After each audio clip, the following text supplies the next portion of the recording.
Good evening, everyone. I'm Luke Freudenberg. I'm Vice Chair of the Zoning Board of Adjustment. I am seated as Chair tonight. Directly to my right is Member Sarah Silk. To my immediate left is Tim Cronin. Next to Tim is Dave Senecal. On the end of the table there is Tavis Austin, our Town Planner. Today is Monday, September 20th, 2021. It is 7 p.m., and we are at the Great Hall, 84 South Main Street here in Wolfeboro. I just did the roll call. Do we have any unfinished business? I have a quick question. Are we without a secretary tonight? We are without a secretary in the room, but the secretary is watching. Okay. Is there any other unfinished business? Seeing none, we'll move on to new business. Tonight we have Taylor Homes. I'll ask the clerk to read the case. Tonight's first case is Taylor Homes on Taylor Drive, tax map number 203-47, case number 16-V-21, public hearing for a variance from Article 175, Section 105B of the Wolfeboro Planning and Zoning Ordinance to allow a variance for the allowed maximum height in the zone. Formal submissions have been placed with the town. Today we had a site visit with myself, Tim Cronin, Sarah Silk, Tavis Austin, Dave Senecal, and Steve Paquin. Luke? Yes. Before we open the public hearing, I would just like to request that Dave Senecal step down.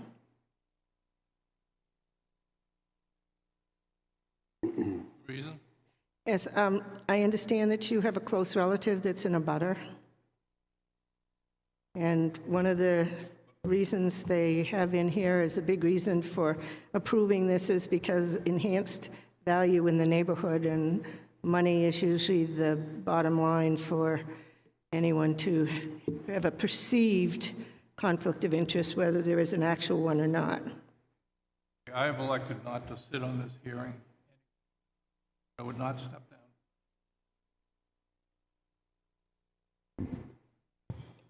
I am stepping down from the hearing, but not because of the reason that Ms. Silk has mentioned. I do have, one of the abutters happens to be my sister and her husband. Oh, but I still feel in my mind I could make a reasonable judgment on this case, but I'm not going to do that, so I'm stepping down.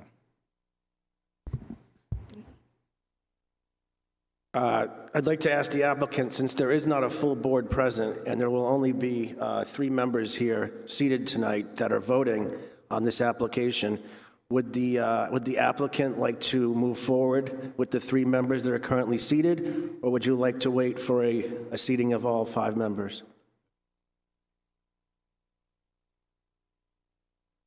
That's fine. I'm going to open the public hearing. Is there a member of the organization who would like to speak and walk us through the points? Just identify yourself by name.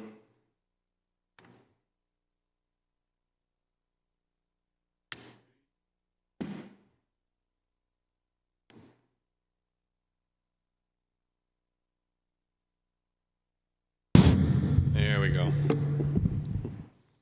Good evening. Whoa. Good evening. We'll try that again. Is that okay? Yes. My name is Kirk Beswick. I'm the Vice President of Facilities for Taylor Community, located in Laconia. We also own property here. I'd like to start by summarizing our project for the board today and thank them for allowing us to appear before you today.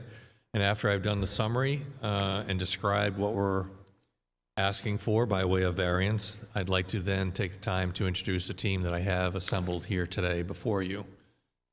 So, by way of summary, what Taylor Community is asking for today is very simple. We're looking for a variance for a height restriction for the building we'd like to build on our Back Bay campus. The building itself is a continuation of what we already do. As you know, we are a continuing care retirement community. We take care of the elderly from independent housing through assisted living, nursing, and memory care. And the building that we have decided to build there is just an extension of that care located on this campus. The building will have all levels of those care, will address the needs of the community that we have on our Back Bay campus, as well as our residents at Sugar Hill, and give them an outlet to go when they need further care. And additionally, it'll serve to help the community at large, because it'll provide an outlet for those members of the Wolfeboro community and the community at large when they need additional care in their elderly condition. The building itself, as it's currently designed, will be a 3-story building with segregated floors based on the level of care. It will also have a number of amenities that will help those folks enjoy life in their elderly in the last years. It'll also have quite an extensive array of gardens on the outside, so it'll be environmentally attractive. And it's designed to be in keeping with the current cottages that we have, which is a very residential nature. The property that we visited today is where the building would be built. We've done preliminary work on that site to indicate it's a very suitable site for construction. We've gone so far as to do borings. We know what's in the ground. And so far, everything looks really great. The property itself, as I said, is definitely residential in nature. It's a continuation of what we already do, both on our Back Bay and on the Sugar Hill campus. And it's an extension of what's really needed in Wolfeboro in general. In a general summary, we could say that in America today, 50,000 people turn 65 a day. As we know, the boomer generation is aging and needs a place to go. And we intend to build this property as an outlet for those folks to give them a place to go that's not only very home-like, but gives them a place where they can be fully supported. I also want to mention that as we reviewed the draft and actual final master plan for Wolfeboro, elderly care and continuing care retirement communities appeared more than once there. So we believe that this project is in keeping with the direction that the people of Wolfeboro want to go. The variance requested really addresses the height restriction of 35 feet to the height per the way the zoning regulation is written. In your packet, you'll see that our architects that are here today have defined how we arrived at the actual height requirement and how it was arrived at basing the calculations on the site plan that you have in front of you. And we can get into that a little later on. But specifically, the requirement to meet the 35 feet is what we'll be discussing tonight, and we're just over that. And that's really what we're asking for today, to have a variance to that height restriction. I'd like to take a moment to just introduce the team that we've assembled here today. And I'll start on the right, my right. We have Michael Flaherty, CEO, in the back. We have Jeff Downing, which is the president and owner of Coniston Construction, Inc., which is our construction management firm, to his left. And we have our attorneys, Margaret Progress, here, and also Randy Walker with us. On the other side of the auditorium, in the front row, we have Nick Schedule, who's our civil engineer representing Du Bois and King. And behind him, we have Mark Moeller, chief architect for JSA, our architectural firm out of Portsmouth. And behind me, we have a whole bunch of folks from Taylor Community and Back Bay. Any questions so far? Would it be appropriate at this point that I read the 5 questions that are defining what the variance request is all about today, and then we can go into what our position is on those? Yeah, you do very good paperwork here defining each of the 5. So if you want to summarize, and just so we can go through each one, but we have it in the packets too, the information. So if you want to just run through those, that would be great. Yeah, and I'm not one to really just read verbatim, so I've got kind of summaries where we defined what our responses are to the 5 questions as they do each one. If you have questions specific to those, please stop me after I've done each one, and we can go through it. So the first question is, the variance will not be contrary to the public interest, and we basically took that question to mean is the zoning ordinance as it's defined, where it has specific height restrictions based on the slope of the roof, is really designed to protect the public interest so that you're not building a skyscraper in a residential neighborhood. And when we looked at that, there's a couple of things that we think definitely meet that requirement. First off, the building that we're designed and we intend to build definitely is designed to meet the welfare of the community at large. As we just talked about, so many people are aging in place and need an outlet to go, that the public interest is best served by giving them a place where they can actually live out their elder years in a place of comfort in a residential setting. So the community at large is served best by us being able to build this building, even if it's slightly over the maximum height allowed by the zoning ordinance. And as we already mentioned, 50,000 people are turning 65 a day here in the United States. There's definitely a very strong need, not only in the Wolfeboro community, but across America for places to be built to house these folks as the boomer generation ages. So our variance request, while we're over the variance height, we're meeting the spirit of the ordinance, and that we're meeting the public interest by building a building that meets the necessary provision to provide housing for the elderly in the Wolfeboro community at large. Any questions?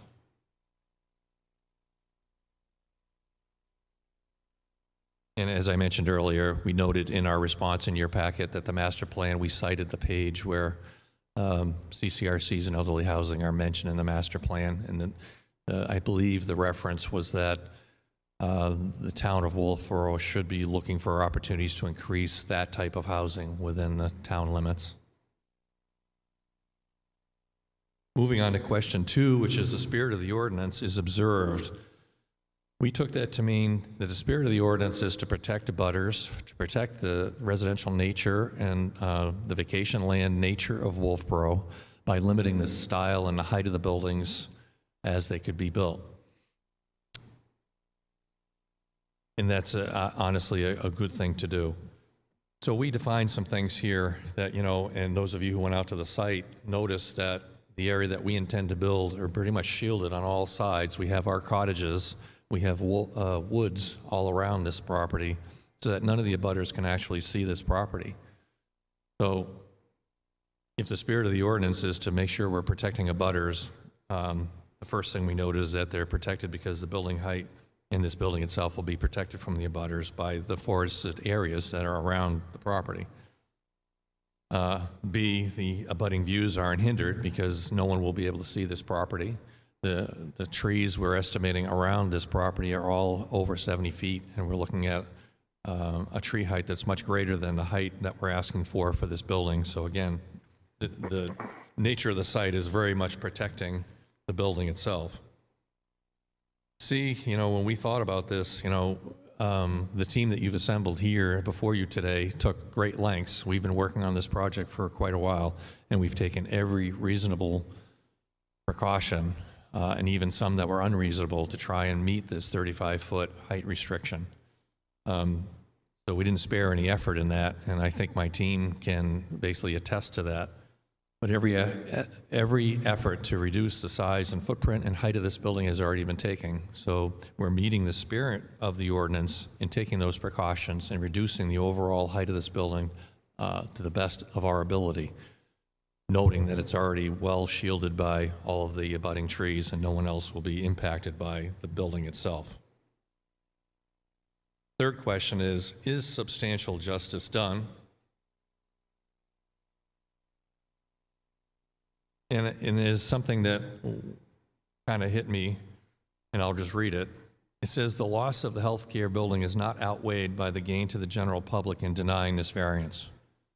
And so if we look at it this way, if the building was just a few feet higher than the max 35 feet that is allowable by zoning ordinance, denying this would mean that a building that would meet not only our community of both Back Bay, Sugar Hill, and the Laconia campus of our elderly residents, but would also deny the current members of the Wolfeboro community the opportunity to have a place where they can actually reside in their elder years.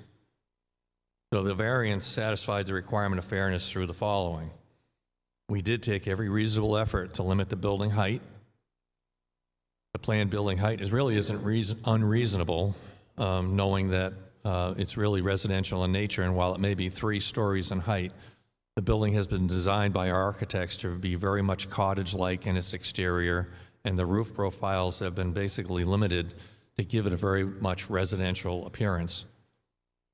The building design is in keeping with the style of the existing senior community. So Back Bay has been in existence since 2000, and it's been residential since the very beginning. And the building design done by JSA actually is very much in keeping with what was designed originally. The final building height is significantly lower than the surrounding forest, as we mentioned. So basically, if you were to walk the perimeter of that building on abutting properties, you would really be unable to see this building for the majority of the year. Number 4, the values of the surrounding properties will not be diminished. From a very basic level, the investment that Taylor Community is making into this property with just this project is estimated to be somewhere between $22 and $25 million. That's strictly in construction and soft costs. That doesn't include the other secondary benefits to the town, which will include additional employees, the expenses, and all the things that will be purchased in the town. And all those, the investment that Taylor will make and all those things will certainly benefit not only the abutters by the improvement to our property, but by the increased revenue and all the things that will happen in Wolfeboro by the building of this, or the construction of this building. B, we noted that the building would be constructed in an existing senior community. We're not asking to start a new type of community. We're already in existence. We are already a senior community, and the cottages already exist, and this building will be completely in keeping with the cottages. The building itself will enhance the value of the property as a senior community, because now, instead of having 24 to 40 individual or independent living cottages, we will now have 24 independent cottages, but we'll also have assisted living, nursing, and memory care, which will provide an outlet for our existing residents, which will increase the value to those residents because now they have an outlet for their needs right here in the Wolfeboro community. The increase to Taylor's property certainly will increase the value of abutting properties. We have heard from abutters that they're very excited for the ability of us to build this, and their ability then in the future to use us as a resource. And of course, the building will provide much needed health care for our residents in the community. Number 5, literal enforcement of the provisions of the ordinance would result in an unnecessary hardship because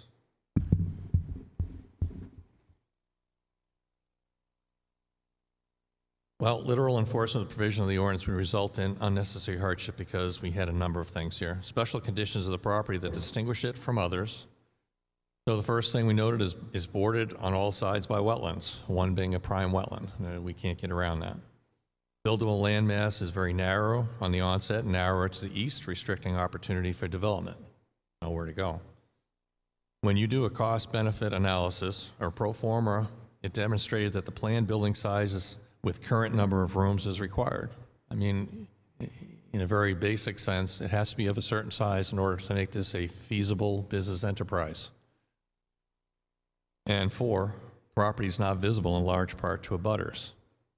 So basically, it's super reasonable because we've done everything within our power to make this building the right size programmatically. And by that, I mean, for our residents, the things that are put into this building for a program include dining, outlets for entertainment, includes memory care, assisted living, and nursing opportunities when they need it. Those are all things that are programmatic, and they are necessary to make this a viable enterprise. So we said that no fair and substantial relationship exists between the height restrictions in the ordinance and the specific application of the provision of the property. We feel that the proposed use is a reasonable one for an existing senior care community. Minimizing the footprint will make this project affordable to prospective residents while reducing the impact of development on existing residents. So we say we have taken every reasonable precaution to fit this within the property to allow for everything that's programmatically required and not to be a negative impact on both the environment and the abutters. Any questions about any of that? I have one. How many residents would be in the new building? We currently are planning on 61 beds, intermingled amongst different levels of care. Any other board members have questions for the applicant? Time? Sarah? Yes. What is the average cost for care for these 61 beds? Michael Flaherty will answer that question. Hi, I'm Michael Flaherty, President of Taylor. Let me answer that question because our financial model at a CCRC is a little bit different than just cost per bed. There's an entrance fee. We sell a contract that is overseen by the Department of Insurance. Our licensed portion of our business, the nursing home and the assisted living, is overseen by the Department of Health. So they purchase an entrance fee that amortizes over several years, and then they pay a fee for service, so they pay a little bit more depending on the level of service that they're getting.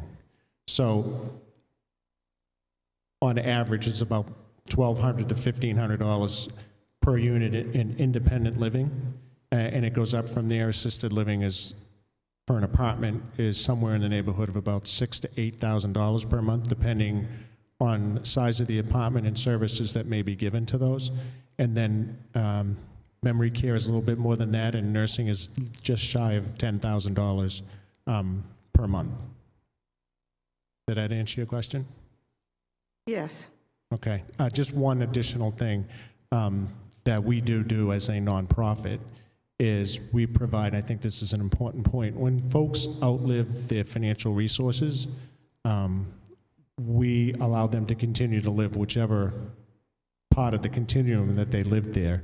And we have averaged somewhere in the neighborhood of $1.7 to $1.8 million each year in that charitable care over the last several years. We assume that's going to go up as we grow a little bit. So I have one other question. How many jobs is it going to create? it's hard to determine an exact amount, but I can give you an idea. We currently employ just about 230 to 240 people in our organization in its current size. So it's not unreasonable to expect, depending on how many amenities that we add, and probably an additional 80 positions. And many of those positions are well-paid professional positions, including the trades.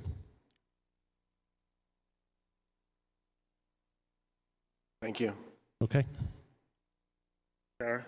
Yeah, I'm just having a couple of quick thoughts here about the unnecessary hardship and all. They already have approval for 8 units, as I understand it.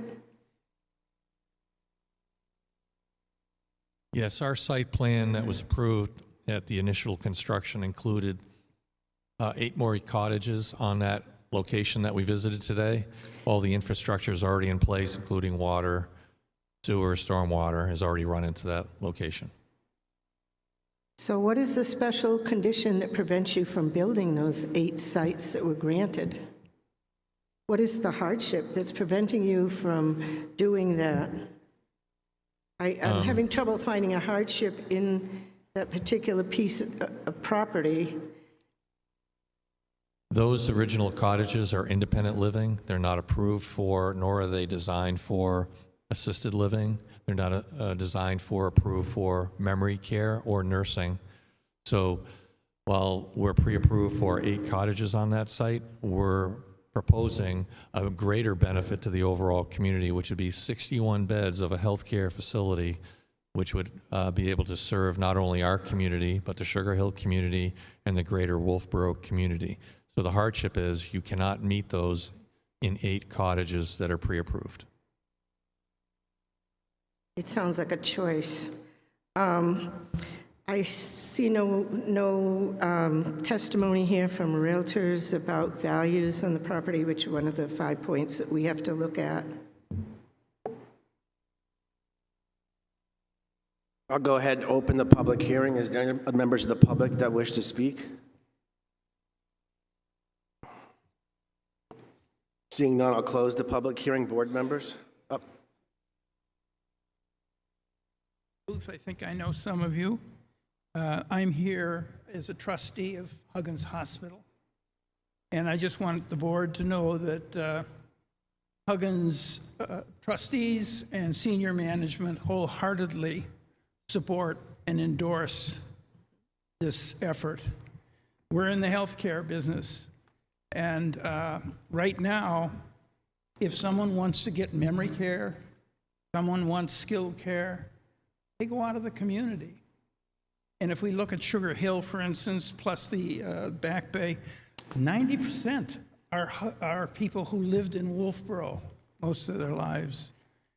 It's important, I think, also that recognize that even though there may be a difference in the height restrictions, and I can understand that the variance is certainly justified, and it certainly would be a hardship if indeed we had to abandon the program or immediately change or modify the plans that have been put in place. Thank you very much for your attention. Thank you. I have a question. Hi, my name's Randy Walker. Randy, can you hold? I have one question for the gentleman from Huggins. Do you happen to know offhand, is there a waiting list for people that are getting into the assisted living over in Ossipee? In Ossipee? Yeah, the large assisted. Well, I know, I'm quite aware of my mother. I had heard there's a waiting list to get in there, so. Yeah, there's a waiting list virtually everywhere for these type of facilities. The continuing care facility that I happen to be very familiar with, because I live in it, is Riverwoods. I was a resident of Wolfeboro for 30 years. I sat on this board for 10 years. And I can tell you that I've lost my train of thought. Give it to me again. I beg your pardon. Waiting list to get into Waiting memory. list. For Riverwoods, I can tell you it's more than a year. And if you want a cottage, it's 6 years. It's the demand for the continuing care residential services is enormous. It's immense. Thank you. Hi, I'm Randy Walker. I work for Walker & Varney here in Wolfeboro. I'd like to speak in favor, and just to echo what Dave said, New Hampshire has got one of the oldest populations in the country, and Wolfeboro clearly has its fair share of elderly people. My mother similarly was in a facility like this, and there was a long waiting period, and I think that it's wonderful that a facility like Taylor Community wants to come to Wolfeboro as opposed to another town to provide this service to our elderly rather than having another town have this facility. They've been a great asset to the town. They provide needed services for our elderly, and they want to build a fairly significant building here. It may be a little taller than what we'd require for the 35 feet, but another 10 feet for a commercial building, and we are in a commercial business district. This is not a residential district, even though they primarily use it for residential purposes. There's not a big variance to ask for. They're not building a skyscraper. It's, again, within 10 feet and below the tree line. And I just would note that on that side of the street, on Bay Street, we've got a lot of commercial uses starting on 109. You've got Clean Cut Construction, Polini Brothers, Top Gear, Lakes Region Restoration, Dance Expressions. Then have Diane Gurria's chiropractor outfit there. We had Wagon Works, the Napa store, Lucas Coffee. All of these are commercial uses on that side of Bay Street.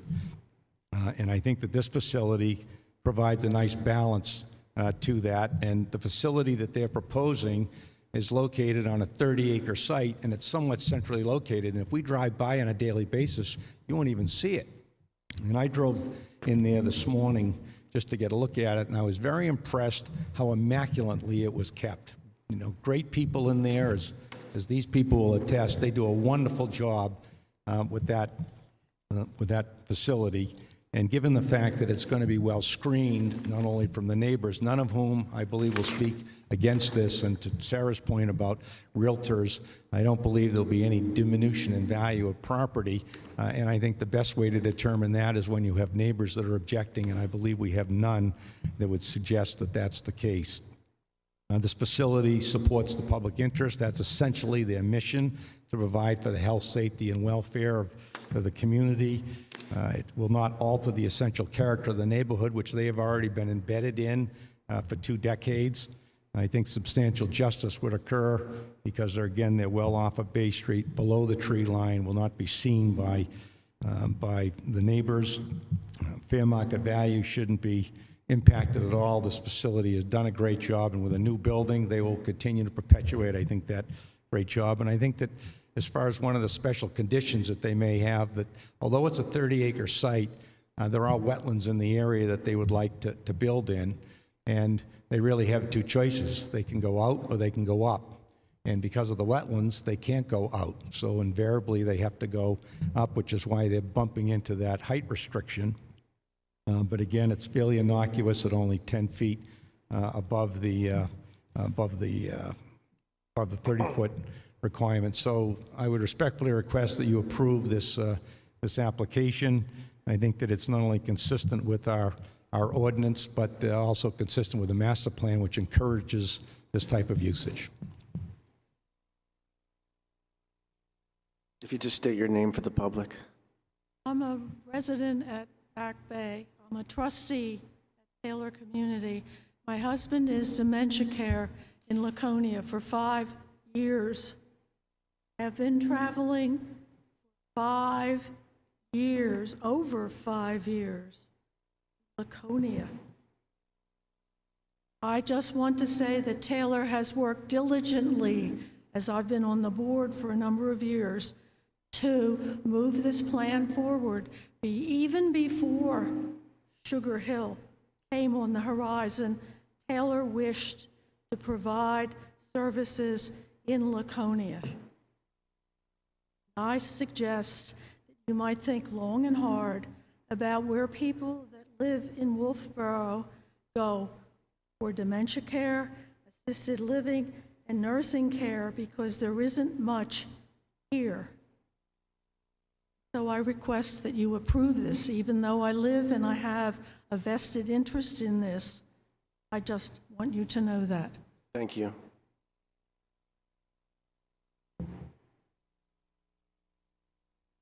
Yeah, I'm going to go ahead and close the public hearing. Board members? Sarah has a question. Oh, Sarah. Look, I have some questions for perhaps the architect. Sure. Yeah, I wonder what the pitch of the roof is, and I wonder if they attest in their information that they have taken steps to reduce the height of the building, and I was interested in what that is because it says building height of 44 feet, which is considerably more than 35.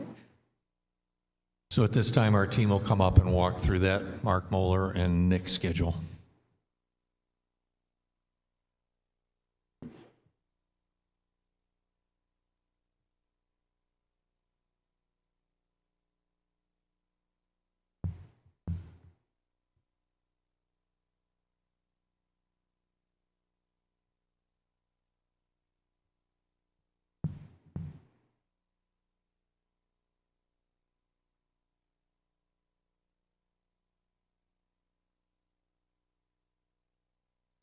Good evening. My name is Mark Moeller from JSA Design in Portsmouth.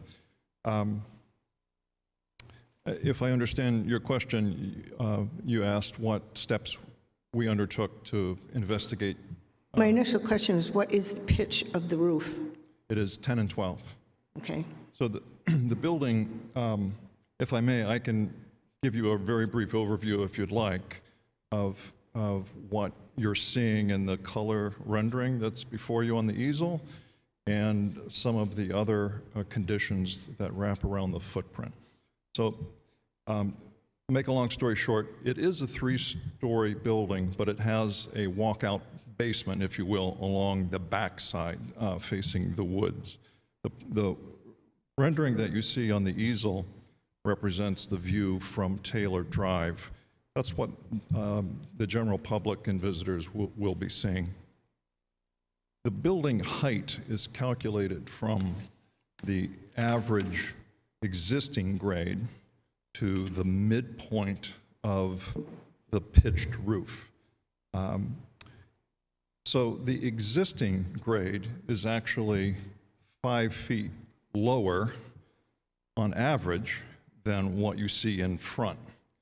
So on the front of the building, from the finished grade, and I realize it's the average existing grade that is the reference point, but what will people be seeing when the building is constructed? At the finished grade to the peak of the roof, not the midpoint, but the peak, that will still be below 35 feet. From finished grade to the midpoint of the pitch on the front will only be 27 feet. It's really because we have this walkout basement condition on the backside that is creating the necessity for the relief of the building height. We did investigate early on in the design process what it would take to take the minimum program that Taylor is looking to create for the memory care and the nursing and the assisted living, and what would we have to do to make that building fit on this small parcel. And if it were a 2-story building, basically what would happen is the footprint, as you could imagine, would need to expand. We'd have to take that 3.5 stories worth of program and spread it out. By spreading it out, we're going to be impacting the woods. We'd be cutting down a lot more trees, in other words, in order to get this 2-story thing to fit on this parcel that we have.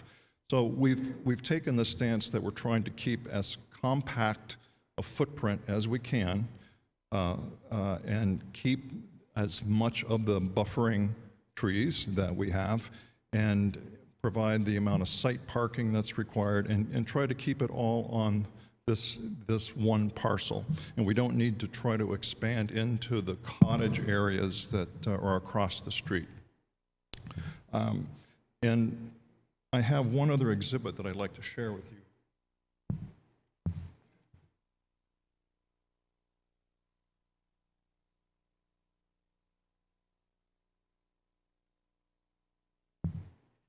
It may be a little bit hard to read, but what I want to show you, this is just a footprint of the entire building. And if you notice, along essentially 2/3 of that footprint, there is a dark line, it's a slightly green line. That represents the 3-story, as I described it earlier, the 3-story portion. So roughly 60% of our footprint is that one condition that you saw in that rendering, the color rendering. The part that doesn't have the green line represents that walkout basement condition where we have this exposed lower level. And that makes up the balance of the percentage, roughly 39%. Excuse me, could you explain why that drawing there does not match the drawing in our package? It's on the letter stated JSA where it lists the 2 conditions. That's not my question. My question is, why does this not match? It is the same drawing. I just added the green line so it's a little bit more visible from the distance that you're at. Yeah, there is a notation on that drawing that shows the same data that I just recited. I just added the green line to help you see it from a distance.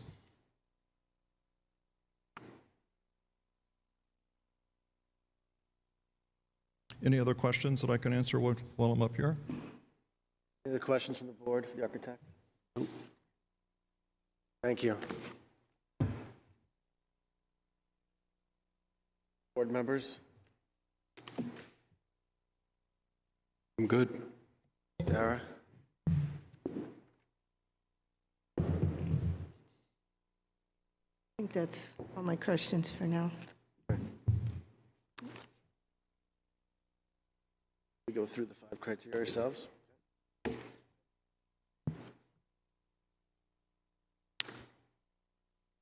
Number 1, the variance is not contrary to the public interest. I can take on that one. It's I think it was adequately outlined in Taylor's paperwork here that they sent to us as part of the application.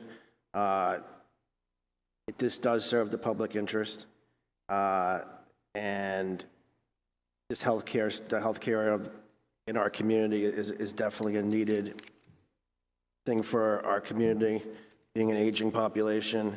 Wolfeboro is has the oldest population in the state of New Hampshire at an average age of 60.1 years old. Beyond that, it's nice to see that they're coming to Wolfeboro, as the person who got up and spoke, having a resident of Wolfeboro have to drive, to Laconia to see her husband for the last 5 years. This will add a service to the Taylor community and to Wolfeboro that'll be beneficial for both, and that's why I think it fulfills number one, personally, to me. Luke? Yes.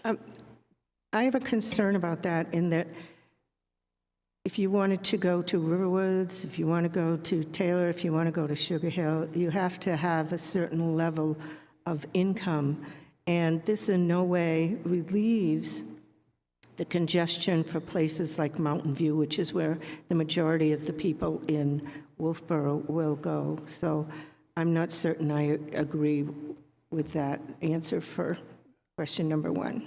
Okay. I'm not saying that, the units aren't needed, but a variance is granted. A variance is something that's not allowed, and it has to have a really good reason. And I think it's a good idea to add additional health care, but I think to attribute this as being beneficial to the general public is perhaps a little misleading. I think it's for a specific section of the general public. I can comment on that from personal experience. Both my parents live at Sugar Hill, 95 and 94, and they're excited about the fact of Taylor owning the property now, and the ability that should someday they lose their mental faculty and they need assisted living or memory care, that it's going to be within the same organization in the same town where their family is. Well, that's interesting. Perhaps you should have stepped down as well. Not necessary. You can say what you want, Mr. Senecal, but I tell you what, I did 13 years on the Board of Selectmen, and I'm very well aware of what can be bias and when people should step down because of perceived bias. Okay, let's continue. Number two, I'll do that one. The requirement that the variance not be contrary to the public interest is related to the equivalent that it be consistent with the spirit of the ordinance. When the explanation came through of condition one, or condition A and condition B, where 60% of it is really the back of the building and 39% is the front, it doesn't seem like that's going to affect the neighborhood whatsoever. The building height and profile, like they stated, are shielded from the abutters. Nobody's going to be hindered, and I believe that reasonable efforts was demonstrated by the applicant. Anyone else on number two? Three?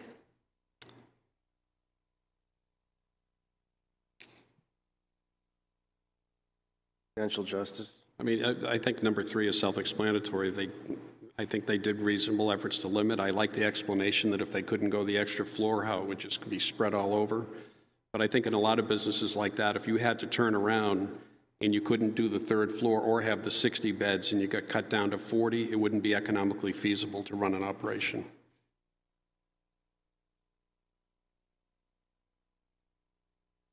Number four, the values of the surrounding properties will not be negatively impacted for the following reasons. Because of the environment where it sits, I mean, there's going to be very little, there won't be the ability for any other buildings around that will be able to see it directly.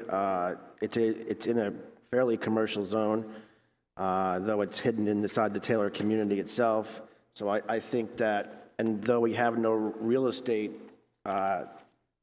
reviews of it, I do feel that it's only going to be enhancement of the area, as stated by Taylor community. I mean, this is a $20+ million investment. Economics of running the operation, I said a moment ago. But also where it's located, there are pre-existing nonconformities with the wetlands, the size of the landmass, the fact that it's not one big square. Again, item 3, cost-benefit analysis demonstrate the size and the number of rooms to operate a facility as a profitable entity requires that size. And it's not visible. It's a well put together. You almost drive past it when you're driving down Bay Street. Very nicely done.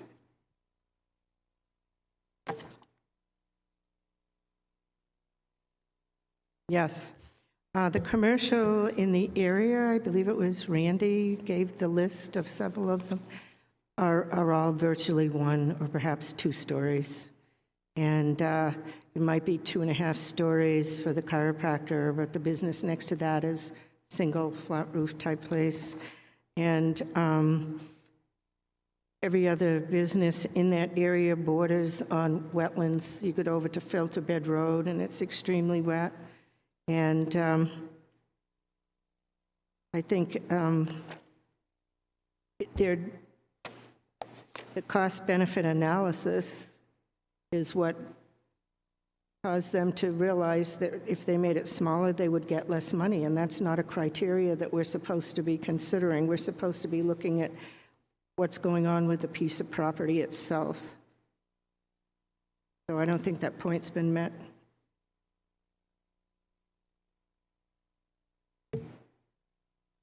Is there anything else from the board? Otherwise, I'd entertain a motion. I'll make a motion. I, Tim Cronin, make a motion to approve case number 16-V-21 for Taylor Community, having found the application materials and related discussion to demonstrate compliance with the 5 variance criteria has been met. I will second it. Is there any discussion? There'll be 3 voting members. Sarah? No. Tim? Yes. And I am yes. You have your variance.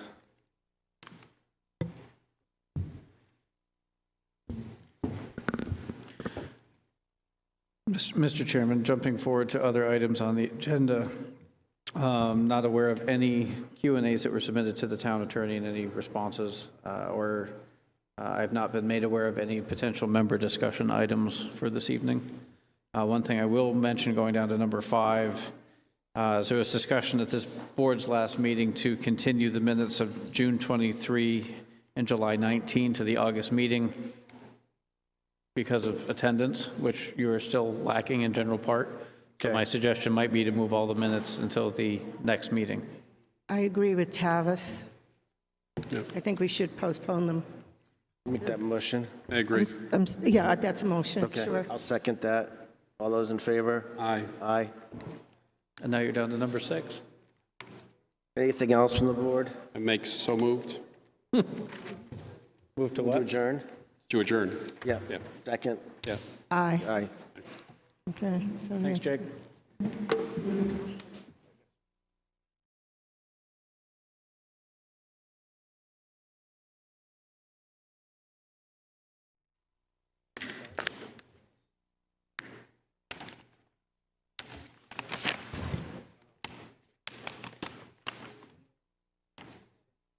Yeah. Oh.